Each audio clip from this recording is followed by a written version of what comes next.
திமுக கூட்டணியில் விரிசல் பிளவு உருவாகாதா என காத்திருந்த சதிகாரர்களின் எண்ணங்கள் தவிடுபொடியானதாக முதலமைச்சர் மு க ஸ்டாலின் அறிக்கை. மகத்தான வெற்றி பெறுவதற்கேற்ப எண்ணிக்கையை நிர்ணயிக்க வேண்டிய சூழலை கூட்டணி கட்சிகள் பெருந்தன்மையுடன் ஏற்றுக்கொண்டதாகவும் நிகழ்ச்சி.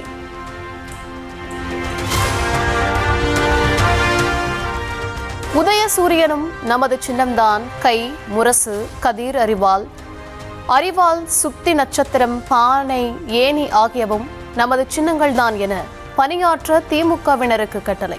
மதவாத அரசியலையும் தமிழ்நாட்டை வஞ்சிக்கும் துரோகத்தையும் எதிர்த்து நின்று வெல்வோம் என்றும் முதலமைச்சர் மு க ஸ்டாலின் சூளுரை.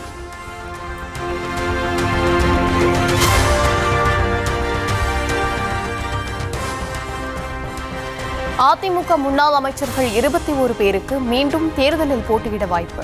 கடந்த முறை ராஜபாளையத்தில் போட்டியிட்ட ராஜேந்திர பாலாஜி சிவகாசியிலும், விழுப்புரத்தில் போட்டியிட்ட CV சண்முகம் மயிலத்திலும், போலூரில் போட்டியிட்ட அக்ரி SS கிருஷ்ணமூர்த்தி கலசப்பாக்கத்திலும் தொகுதிகளை மாற்றி போட்டி.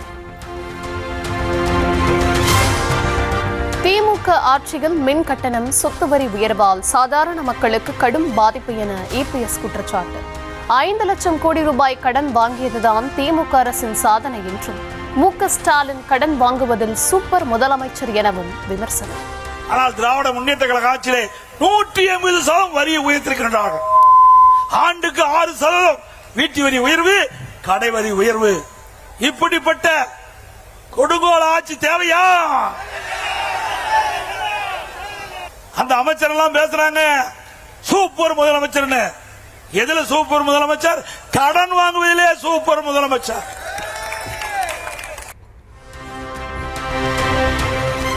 திமுக கூட்டணியில் எவ்வளவோ முயன்றும் கம்யூனிஸ்டுகளுக்கு குறைவான தொகுதிகள் ஒதுக்கீடு.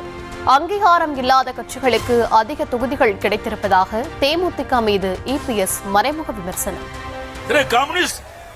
கம்யூனிஸ்ட் கட்சியை சேர்ந்தவர்கள் போராடி பார்த்தார்கள், எவ்வளவோ முயற்சி செய்தார்கள். ஆனால் கடந்த தேர்தலில் போட்டியிட்ட தொகுதியை விட குறைவான தொகுதியை தான் பெற்றிருக்கின்றார்கள். விடுதலை சிறுத்தை கட்சிகள், திருமாவளவன் தலைமையில் இருக்கின்ற விடுதலை சிறுத்தை கட்சி எவ்வளவோ போராடி 8 இடங்களில் பெற்றிருக்கிறாங்க. அது ஒரு அங்கீகரிக்கப்பட்ட கட்சியா இருக்குது.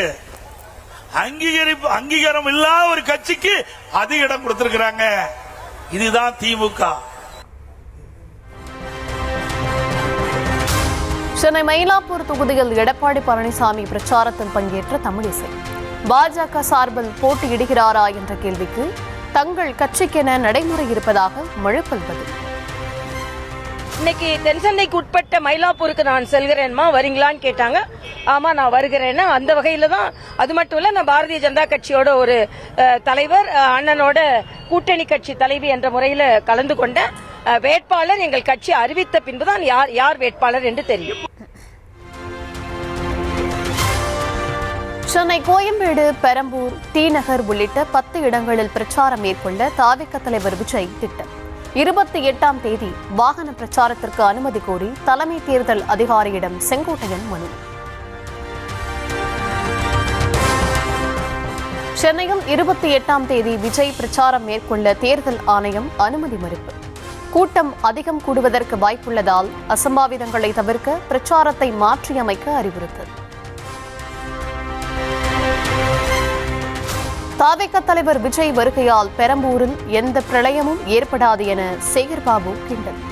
8ஆம் தேதி விஜய் அவர்கள் பெரம்பூர்ல பிரச்சாரம் தொடங்க போறான்னு சொல்றாங்க. அதே மாதிரி பெரம்பூர்ல தான் போட்டியிட போறதா சொல்றாங்க. சென்னையில எப்படி பாக்குறீங்க சார்? அவரோட போட்டின்றது சென்னையில உங்களுக்கு டஃபா இருக்குமா? ஒரு பிரளயமும் நடக்க போறது இல்ல. வந்தார் போனார் என்று இருக்கும். EPS வெளியிட்ட அதிமுக தேர்தல் அறிக்கை திமுக மேற்கொண்டு வரும் திட்டங்களின் நகல் என்றும் விமர்சனம். ஏற்கனவே கடந்த திராவிட மாடல் ஆட்சியினுடைய திட்டங்களுடைய நகலாகத்தான் அந்த தேர்தல் அறிக்கையை மக்கள் பார்க்கிறார்கள். லேட்டாக வந்தாலும் லேட்டஸ்டாக இருக்கும் திராவிட முன்னேற்ற கழகத்துடைய தேர்தல் அறிக்கை. எடப்பாடி பழனிசாமி அறிவித்த தேர்தல் வாக்குறுதி எதுவும் நடைமுறைக்கு வராது என OPS கருத்து. பழனிசாமி இன்று வெளியிருக்கின்ற தேர்தல் அறிவிக்கை பொய்யான அறிவிக்கை. அதை நாட்டு மக்களுக்கு தெளிவுபடுத்த வேண்டும் என்றுதான் நான் உங்களை எல்லாம் அழைத்திருக்கிறேன். நீங்கள் கடந்த காலங்களில் பழனிசாமி சொன்ன எதையாவது நிறைவேற்றியிருக்கிறார் என்பதை ஆய்ந்து உண்மைத்தன்மையை மக்களுக்கு சொல்ல வேண்டும். மகளிர் உதவித்தொகை சாத்தியமில்லாதது என்று கூறிவிட்டு தற்போது 2000 ரூபாய் அறிவித்திருப்பது எப்படி என கேள்வி.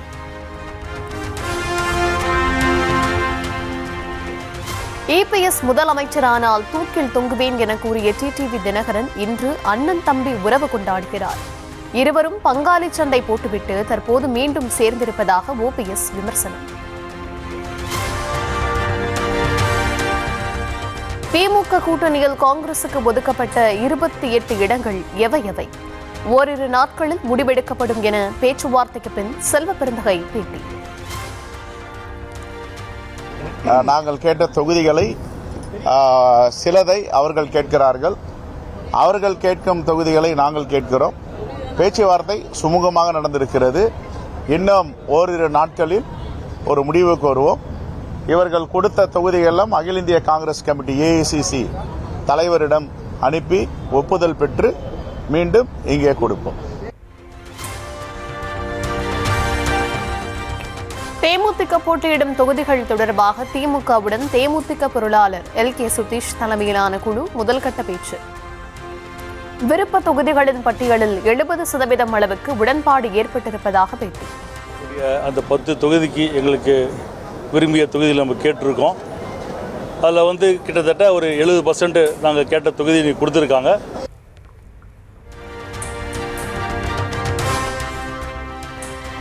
திமுக கூட்டணியில் மக்கள் நீதி மய்யம் போட்டியிடாமல் கூட்டணியை ஆதரிக்கும் நிலை ஏற்படுத்தியிருப்பது ஏற்புடையதாக இல்லை.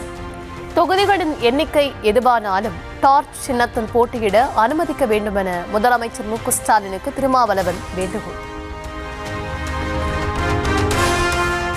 திமுக கூட்டணியில் மனிதநேய ஜனநாயக கட்சிக்கு ஒரு தொகுதி ஒதுக்கீடு செய்யப்பட்டுள்ளதாக செய்தியாளர் சந்திப்பில் தமிமுன் அன்சாரி தகவல். எந்த தொகுதி ஒதுக்கீடு என்பது நாளை முடிவு செய்யப்படும் என்றும் பேட்டி. மாண்புமிகு முதல்வர் அவர்களுடைய வாழ்த்துக்களோடு மனிதநேய ஜனநாயக கட்சிக்கு ஒரு தொகுதியை ஒதுக்கீடு செய்திருக்கிறார்கள். என்ன தொகுதி என்பது குறித்த உரையாடலில் எங்களுடைய விருப்ப பட்டியலை நாங்கள் கொடுத்திருக்கின்றோம். அது குறித்தும் நாங்கள் பல கருத்துக்களையும் எடுத்து வைத்து மாண்புமிகு முதல்வர் அவர்களிடம் பேசிவிட்டு கூறுங்கள் என்று சொல்லியிருக்கின்றோம். முதல்வர் அவர்களிடமும் பேசிவிட்டு நாளை மீண்டும் அடைப்பதாக எங்களிடம் தெரிவித்திருக்கிறார்கள்.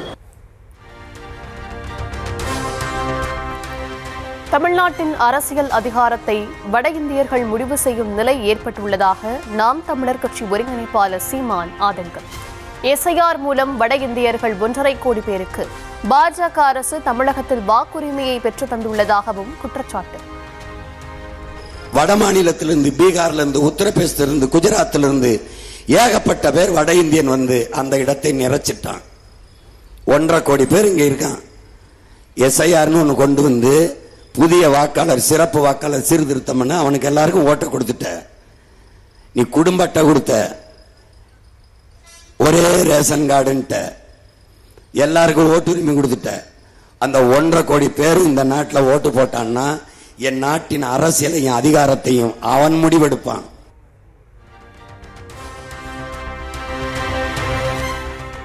திமுக அரசு 3 முறை மின் கட்டணத்தை உயர்த்தியிருப்பதாக தேர்தல் பிரச்சாரத்தில் சீமான் குற்றச்சாட்டு. எல்லாவற்றையும் தனியாருக்கு கொடுத்துவிட்டு மதுக்கடையை மட்டும் அரசு நடத்துவதா என கேள்வி. 18 தொகுதிகளில் போட்டியிடும் பாமகவில் முதற்கட்டமாக 3 தொகுதிகளுக்கு வேட்பாளர்கள் அறிவிப்பு. கீழ்வேலூரில் வடிவேல் ராவணன், அம்பத்தூரில் KN சேகர், செஞ்சியில் கணேஷ்குமார் போட்டி. தமிழ்நாடு சட்டமன்ற தேர்தலில் 4 நாட்கள் மட்டுமே வேட்புமனு தாக்கல் செய்ய முடியும் என தலைமை தேர்தல் அதிகாரி அறிவிப்பு. பொது விடுமுறையாக அரசால் அறிவிக்கப்பட்ட மார்ச் 31, ஏப்ரல் 1, 3, 5 ஆகிய நாட்களில் வேட்புமனு தாக்கல் செய்ய இயலாது. வாக்காளர் பட்டியலில் பெயர் சேர்க்க விண்ணப்பிப்பதற்கு இன்றே கடைசி நாள் என தேர்தல் ஆணையம் அறிவிப்பு. விடுபட்ட நபர்கள் படிவம் 6 மூலம் சம்பந்தப்பட்ட வாக்காளர் பதிவு அலுவலர் அல்லது இணையவழி சேவை மூலம் விண்ணப்பிக்க அறிவுறுத்தல். புதுச்சேரி சட்டமன்ற தேர்தலை முன்னிட்டு ஏப்ரல் 7, 8, 9 ஆகிய தேதிகளில் மதுக்கடைகளை மூட அரசு உத்தரவு. மே 4ஆம் தேதி வாக்கு எண்ணிக்கை நாள் என்றும் மதுக்கடைகளை திறக்கக்கூடாது என்று அறிவுறுத்தல். புதுச்சேரியில் வேட்புமனுக்களை வாபஸ் பெற இன்றே கடைசி நாள். மாலைக்குள் வாபஸ் பெறாவிட்டால் இறுதி வேட்பாளர் பட்டியலை தேர்தல் ஆணையம் அறிவிக்க ஏற்பாடு. அரசு நிகழ்ச்சிகளில் வந்தே மாதரம் பாடுவது நெறிமுறை மட்டுமே தவிர கட்டாயமல்ல என உச்சநீதிமன்றம் உத்தரவு. அரசின் அறிவிக்கையில் பின்பற்றாதவர்களுக்கு எந்த தண்டனையும் குறிப்பிடப்படவில்லை என்றும் நீதிபதிகள் விளக்கம். நாட்டில் எரிசக்தி சூழல் பாதுகாப்பாக இருப்பதாக அனைத்து கட்சி கூட்டத்தில் மத்திய அரசு விளக்கம். மேலும் பல எண்ணெய் மற்றும் எரிவாயு கப்பல்கள் வந்து கொண்டிருப்பதாக மத்திய அமைச்சர் கிரண் ரிஜிஜு தகவல். இந்தியா ஒருபோதும் பாகிஸ்தான் போல தரகு நாடாக செயல்படாது என மத்திய அமைச்சர் ஜெய்சங்கர் காட்டமானவர். அமெரிக்கா ஈரான் இடையிலான போரில் பாகிஸ்தான் மத்தியஸ்தம் செய்வதாக கூறியதை சுட்டிக்காட்டி விமர்சனம். டெல்லியில் உள்ள காங்கிரஸ் அலுவலகம், இளைஞர் காங்கிரஸ் அலுவலகம் ஆகியவற்றை 2 நாட்களில் காலி செய்ய உத்தரவு. மத்திய அரசின் நடவடிக்கை அரசியல் உள்நோக்கம் கொண்டது என காங்கிரஸ் கடும் கண்டனம். அசாம், கேரளா, புதுச்சேரியில் மொத்தமுள்ள 296 தொகுதிகளில் 2140 வேட்பாளர்கள் போட்டி. புதுச்சேரியில் 30 தொகுதிகளில் 366 வேட்பாளர்கள் களத்தில் இருப்பதாக தேர்தல் ஆணையம் தகவல். நாடு முழுவதும் புதிதாக 100 விமான நிலையங்கள் மற்றும் 200 ஹெலிபேடுகள் அமைக்க மத்திய அரசு ஒப்புதல். IVFRT எனப்படும் வெளிநாட்டினர் வருகை, விசா குடியேற்ற நடைமுறைகளை கண்காணிக்கும் திட்டத்தை 5 ஆண்டுகளுக்கு நீட்டிக்கவும் முடிவு. மத்திய கிழக்கில் போர் பதற்றம் தொடங்கிய ஒரே மாதத்தில் 4,26,000 இந்தியர்கள் நாடு திரும்பினர். ஈரானில் உள்ள இந்தியர்களை ஆர்மேனியா, அசர்பைஜான் வழியாக அழைத்து வர தூதரகம் உதவி வருவதாக வெளியுறவுத்துறை தகவல்.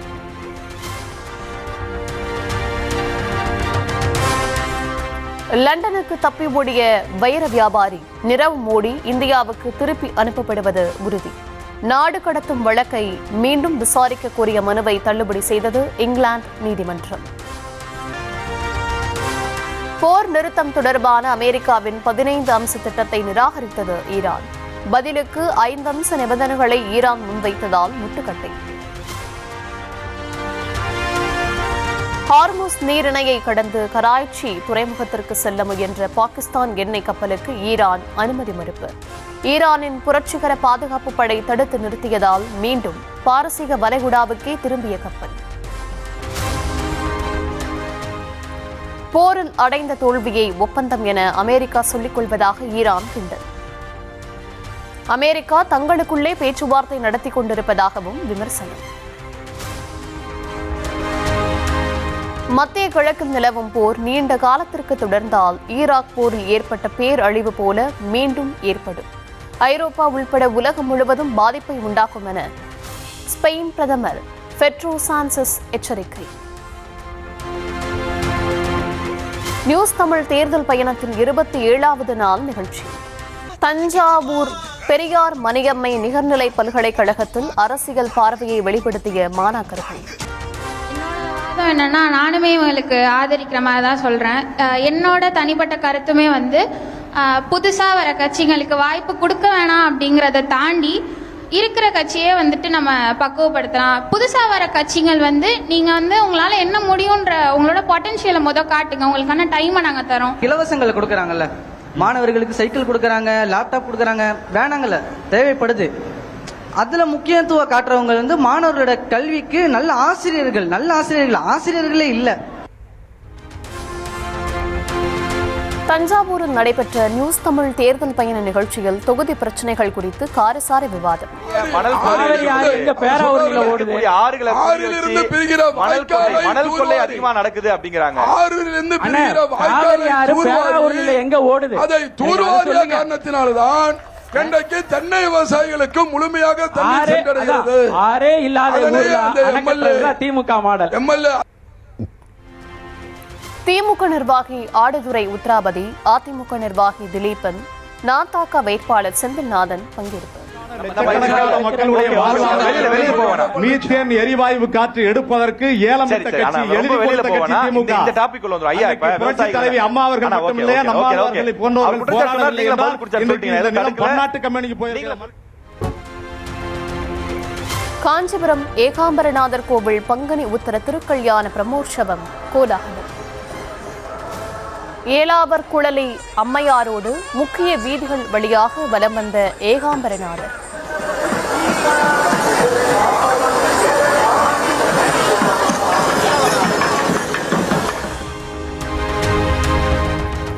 சென்னை மதுரவாயலில் 1 கோடி ரூபாயை பறிமுதல் செய்த தேர்தல் கண்காணிப்பு அதிகாரிகள்.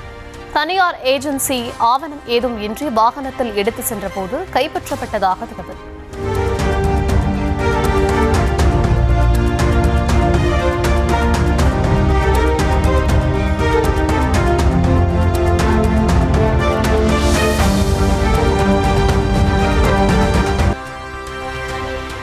ஈரோடு மாவட்டம் பவானி அருகே 4 லட்சம் ரூபாய் மதிப்பிலான ஆடைகள் பறிமுதல். உரிய ஆவணங்கள் இன்றி எடுத்து வரப்பட்டதால் தேர்தல் பறக்கும் படையினர் நடவடிக்கை. திமுக கூட்டணி கட்சிகள் போட்டியிடும் தொகுதிகள் இன்று அறிவிக்கப்பட வாய்ப்பு. நேற்று பேச்சுவார்த்தை நடைபெற்ற நிலையில் இன்று இறுதிப் பட்டியல் வெளியாகும் என்று எதிர்பார்ப்பு. அதிமுக 2ஆம் கட்ட வேட்பாளர் பட்டியலை கட்சி தலைமை இன்று வெளியிட இருப்பதாக தகவல். ஏற்கனவே 23 பேர் கொண்ட பட்டியல் அறிவிக்கப்பட்ட நிலையில் மீதமுள்ள தொகுதிகளில் போட்டியிடுவோர் விவரங்களை அறிவிக்க வாய்ப்பு. சமையல் எரிவாயு சிலிண்டர் முன்பதிவுக்கு புதிய காலக்கெடு நிர்ணயிக்கவில்லை என மத்திய அரசு விளக்கம். நகர்ப்புறங்களில் 25 நாட்கள், கிராமப்புறங்களில் 45 நாட்கள் என்ற நடைமுறை தொடரும் என்றும் அறிவிப்பு. சோனியா காந்தியின் உடல்நிலை சீராக இருப்பதாக டெல்லி கங்காராம் மருத்துவமனை தகவல். மருத்துவர்கள் சோனியாவின் உடல்நிலையை தீவிரமாக கண்காணித்து வருவதாகவும் மருத்துவ அறிக்கை.